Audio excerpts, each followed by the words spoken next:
A gente segue acompanhando os avanços do governo norte-americano de Donald Trump em relação ao ministro Supremo Alexandre de Moraes. Pois é, dessa vez, um novo congressista, Matt Gaetz, ele deu uma entrevista e nessa entrevista ele falou em pressionar o governo americano para que ele imponha sanções e restrições ao ministro Alexandre de Moraes. Por outro lado, a gente percebe que as medidas que poderão ser tomadas pelo Donald Trump começam a furar a bolha e até a CNN tratou dessa matéria, anunciou o que poderia estar acontecendo. E a gente vai falar sobre isso aqui com vocês. Outro tema também do nosso editorial será uma manifestação contra a CPTM que aconteceu no estado de São Paulo e ninguém fica indignado, porque no dia 8 de janeiro todo mundo trata como radicais, golpistas. Os manifestantes contra a privatização da CPTM tentaram adentrar num prédio público e tiveram confronto direto com a polícia militar. E aí a gente vai fazer a análise desse caso aqui para vocês. Também o Lula está sendo chantageado pela mesma frente ampla que o ajudou em 2022, agora o chantageia e pode ser o calcanhar de Aquiles, a verdadeira armadilha contra o Lula. Isso e muito mais aqui no nosso editorial.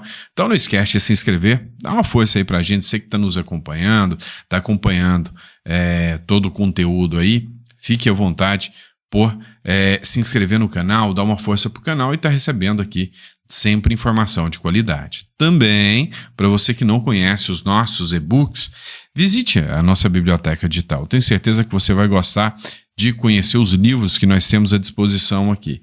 Tem para todos os gostos, Para quem gosta de espiritualidade, eu recomendo Espiritualidade e Prosperidade. Como você alinhar fé, propósito e sucesso financeiro, tá bom? O link tá na descrição, é só você fazer o download, beleza? Bora começar, pessoal? Vamos lá, vem entender comigo o que está acontecendo. É o seguinte, teve um ato contra o leilão da CPTM, contra a privatização da CPTM. Terminou em violência, críticas da esquerda ao Tarcísio, mas ninguém está falando da atitude dos manifestantes, que tentaram adentrar à força num prédio público e a polícia teve que ser acionada. Um protesto contra o leilão das linhas Coral 11, 12 Safira e 13 Jade da Companhia Paulista de Trens Metropolitanos terminou em violência nessa quinta-feira. O ato ocorreu em frente à Secretaria de Transportes Metropolitanos do Estado. O leilão estava marcado para acontecer às 16 horas da sexta, na sede da B3, da Bolsa de Valores do Brasil, e recebeu proposta de duas empresas. O grupo Concremate, dono da concessão do trem Intercidades entre São Paulo e Campinas, que domina as concessões de rodovia do estado, disputam a operação das linhas de trem. Ou seja, os manifestantes, de forma alguma concordaram, não queriam, que acontecesse esse leilão, entraram em confronto direto com a polícia, e tentaram adentrar no prédio público, entrar nos prédios públicos. A CNN tratou do tema aqui, e colocou CNN, PM e manifestantes, interessante que sempre são manifestantes, entram em confronto em ato contra leilão da CPTM. Engraçado que quem vai para Paulista, lá em apoio ao Bolsonaro, eles não chamam de manifestantes. Quem foi lá para Copacabana não é manifestante, são os bolsonaristas. Vamos lá. Um leilão de privatização de linha da CPTM que teve confusão no centro da cidade. Manifestantes fizeram uma manifestação contra o leilão dessas linhas no centro aqui da capital paulista. Houve briga entre manifestantes e policiais militares. A gente vê ali naquelas ruas próximo à B3, no antigo centro financeiro da capital paulista, perto ali da rua 15 de novembro, 3 de dezembro. Em nota, a Polícia Militar diz que acompanhou no início da tarde desta quinta-feira uma manifestação na região central da capital. E por volta das 13 horas houve uma tentativa de invasão de um prédio público. Tentativa de invasão de prédio público. Não teve manifestação, não teve nada nesse sentido aqui, dizendo que eles são golpistas, são radicais, nada disso. E bloqueio da rua Boa Vista, que fica nesta região das ruas que eu citei. A polícia interveio e 3 pessoas acabaram detidas. O grupo seguiu pela rua Florencio de Abreu em direção à Praça da República. A rua Boa Vista foi liberada. A Polícia Militar analisa as imagens da manifestação e, caso sejam constatadas irregularidades, as devidas providências serão adotadas. A instituição reforça que não compactua com desvios de conduta e todos os excessos são punidos com rigor. Débora Bergamasco. Estou aqui. Pois é, pessoal. Então, assim, a gente vê que sempre são distintas as formas a serem medidas aqui, né? Ninguém aqui foi convidado a aguardar ali dentro de um ginásio, ninguém foi levado, 2 ou 3 pessoas foram detidas, vão ser liberadas na hora. Não seria isso um atentado contra a democracia também, né? Tentar invadir prédios públicos para desestabilizar o governador legitimamente eleito que está aplicando uma medida governamental? Pois é, eles deturparam, né, tudo isso. E aí, pessoal, dando continuidade aqui, é o seguinte, o Eduardo Bolsonaro fez a publicação de um vídeo que vale a pena a gente fazer uma análise sobre ele, né? Ele fala aqui sobre o Matt Gaetz. O Matt Gaetz, ele é um congressista norte-americano muito influente, foi inclusive cotado, né, para ser o procurador de justiça, seria o PGR, né, dos Estados Unidos, e ele postou esse trecho do vídeo aqui, onde o Matt Gaetz fala o seguinte: olha, o que a gente percebe hoje é que a gente deveria tomar medidas duras e sérias contra o ministro Alexandre de Moraes, e essas medidas deveriam vir, né, com base do governo norte-americano para que tenha um impacto na jurisdição brasileira.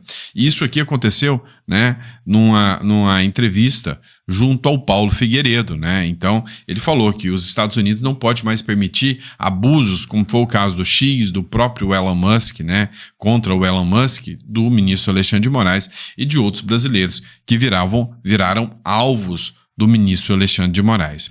E algumas pessoas até comemoraram por ter acontecido uma espécie de fura da bolha, né? Ou seja, furaram uma bolha e agora, né, até a imprensa já discute as medidas que o Donald Trump pode tomar contra Alexandre de Moraes. Esse vídeo aqui é de alguns dias atrás, mas foi republicado, né, pelo Jefferson Juliano. Ele escreveu o seguinte: o deputado Eduardo Bolsonaro já havia detalhado as possíveis consequências vindas dos Estados Unidos para Moraes. Hoje a CNN dedicou quase um bloco inteiro explicando também. Olha só, houve uma explicação bem concisa sobre este caso aqui. Observe. Mas antes, claro, temos Caio Junqueira aqui no nosso estúdio, que o Caio apurou que o trumpismo e o bolsonarismo aparecem unidos em 3 frentes contra o ministro Alexandre de Moraes lá nos Estados Unidos. E ele detalha pra gente agora que frentes são essas. São legislações americanas, né, Caio? Boa noite. Isso, boa noite, Márcio, boa noite a todos. Exatamente, a gente preparou uma tela aqui só para guiar essa explicação aqui que a gente apurou junto com bolsonaristas. Bom, essa lei Magnitsky, o que é essa lei? É uma lei que foi elaborada em 2012, o presidente era o Barack Obama, e ela tem por escopo punir quem comete abusos, vamos dizer, de direitos humanos em qualquer lugar do mundo. Ela teve uma regulamentação a partir de 2016, o nome Magnitsky, que é Sergei Magnitsky, que era um advogado russo que morreu numa prisão na Rússia, né? Entendi. Então ali levantou-se todo um debate e virou Lei Magnitsky. Mas só para deixar claro, é interessante essa lei, e eu li a sua reportagem publicada no site da CNN Brasil, fundamental a gente entender isso. Ela pune essas pessoas nos Estados Unidos, se tiverem bens, se tiverem contas bancárias, não é isso? Exatamente, é bem interessante, e tem os relatórios da lei nos sites ali do governo americano.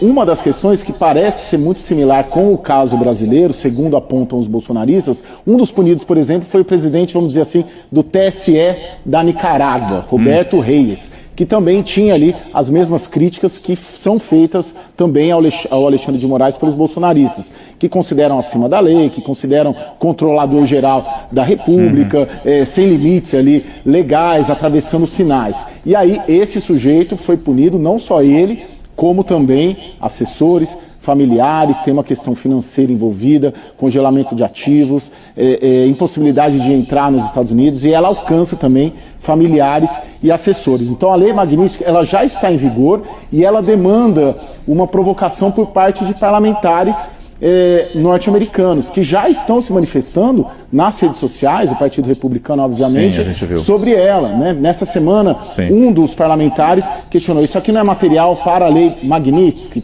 Então, isso já está em curso, sendo provocado por essa junção de bolsonaristas e trumpistas lá no Congresso americano. Vamos lá. Outro ponto que a gente precisa levantar é que o caso referente ao Sergei Magnitsky, que foi um advogado que acabou falecendo na prisão, tem um paradigma, né? Tem um paralelo aqui no Brasil, que seria o caso Clesão. Então, os deputados que estão fazendo denúncia, inclusive o Eduardo Bolsonaro, levariam o caso Clesão para uma aplicação imediata, né, contra o ministro Alexandre de Moraes, usando o caso Clesão aqui também como referência. Aí surge como uma bomba também o caso Débora Rodrigues, o caso do senhor também com câncer terminal, que não teve liberada a sua ida para casa, assim como também o caso Daniel Silveira, que levanta muitos questionamentos no judiciário brasileiro, né? Vamos lá. Donald Trump causou polêmica. Matéria do Correio Brasiliense. Trump disse que vai buscar o terceiro mandato proibido nos Estados Unidos. Abre aspas. Eu não estou brincando. O presidente dos Estados Unidos, Donald Trump, sugeriu novamente que poderia tentar um terceiro mandato, desafiando a regra constitucional que limita a 2 mandatos, né? Informou a emissora NBC no domingo. Abre aspas para a fala do Donald Trump. Eu não estou brincando, respondeu Donald Trump, solicitando esclarecimento dos seus comentários sobre a possibilidade de buscar outro mandato. Abre aspas. Existem métodos pelos quais isso pode ser feito, disse ele em uma ligação para a emissora de televisão. O que eu vejo que o Donald Trump está fazendo? Exatamente o modelo Bukele, tá? A Constituição de El Salvador também não previa hipótese de reeleição. Mas o trabalho do Bukele ganhou um apelo popular tão grande que o povo pressionou o Congresso, e pressionou a Suprema Corte, onde o entendimento passou a ser que, caso o Bukele renunciasse o seu mandato, ele poderia concorrer novamente, e ele conseguiu. Eu vejo aqui que o Donald Trump aposta que ele conseguirá realizar os feitos de Nayib Bukele e ter um apelo popular tão grande, acima de 60% a 70% da população, como o Bukele foi com 86% dos votos, e que ele vai tentar novamente um próximo mandato, tá? Então ele confronta aqui uma norma constitucional dizendo que vai concorrer a um próximo mandato. E aí aquela questão, né? Vai depender da escolha do povo, né? E do trabalho que o Donald Trump vai fazer. Eu particularmente, conhecendo o que eu conheço de geopolítica, acho pouco provável, e aqui eu estou sendo sincero com vocês, que Donald Trump tem um apelo popular tão grande quanto o Bukele teve em El Salvador. Tá? Então eu acho pouco provável. É um país, né, com proporções infinitamente maiores do que El Salvador, mas se Donald Trump conseguir afetar as áreas, né, principais que ferem os americanos, que é a questão econômica e de segurança, Donald Trump, né, vira um mártir aí da política para os americanos. Vamos lá, pessoal. Galera da Left People aí, da esquerda, né, falando que a direita está com um grande problema. Lembra dele, o Zé Dirceu? Pois é, o Zé Dirceu disse que a direita tem um problemão. Ela está dividida. Será mesmo? Pois é, meu pequeno gafanhoto, eu acho que não é bem assim, não. Mas escuta o que ele falou. Vê o Tarcísio como o principal nome de oposição para 26, não? Esse é um problema deles, né? Eles estão divididos. Nós temos um candidato que é o presidente Lula. Eles estão divididos. É um Caiado para um lado, o Zema para o outro, o Júnior Ratinho para o outro, e o Tarcísio esperando o Bolsonaro não ser candidato. Mas o Bolsonaro já disse que vai ser candidato, que vai ficar ali na nominata até agosto. Então, a direita está com um grande problema. Nós não, nós temos um candidato. Olha só, meu ponto de vista, quem está com problema é a esquerda, que só tem um candidato. E esse candidato Não ganha nem para síndico de prédio, porque tá todo mundo com ranço e com raiva do Lula.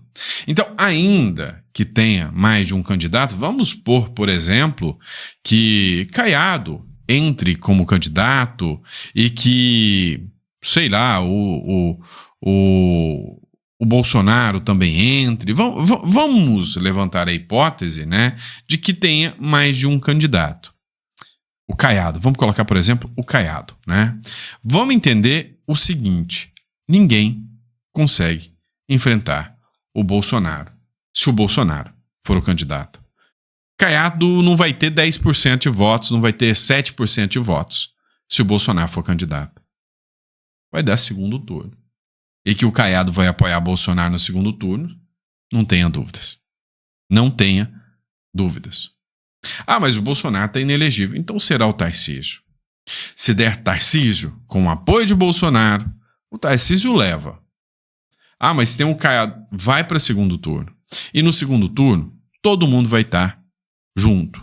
Quem está mal é a esquerda, o Lula e o PT, que não chega a ter 30% dos votos, sendo que 70% dos votos hoje é de direita.